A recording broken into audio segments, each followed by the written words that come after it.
I have read in the newspapers that you have not been entirely happy about the serialization of the book. Maybe every author is not pleased with the fact when people have to read excerpts from his book instead of the full book, because I believe that a full book has its own architecture and should not be ruined. And when you take quotations from here and from there, then you ruin the whole impression, and somehow the idea of author might look distorted.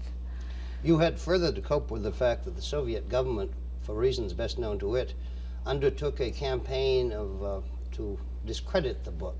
Why did they do that? Because they don't like when a book is taken, a manuscript is taken abroad and published abroad. Then they wanted, I believe, to discredit me because they, in their campaign, they wanted to distort the book.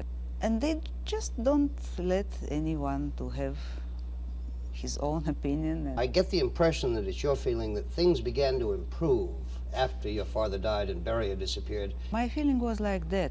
When I was writing the book, it was 4 years ago, 10 years after my father died. It was time of hopes, you know. Hopes? Hopes, yes. Well, Khrushchev has changed many things in life in Russia, and this total system of terror disappeared, and some more democracy appeared in life. And we all expected that, and myself also, we expected that some more steps will be done in this direction, and life in Russia finally will be what it should be, you know, in a really democratic state. But later we saw that we expected it in vain, and after Khrushchev was dismissed, there were several steps were done backwards. Why do you think the government at the top level refused you permission to register officially your marriage with Mr. Singh? As it was known to me, when Khrushchev was still there, he didn't feel like that, and he felt nothing against giving permission for that. Oh, had you asked for permission to marry Mr. Singh before Khrushchev was ousted? Yes, I know his opinion.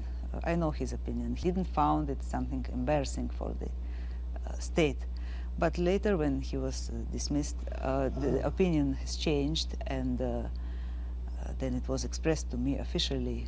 He felt it was nothing wrong to marry a foreigner. Why didn't he give permission, or didn't you get around to applying while he was still in power?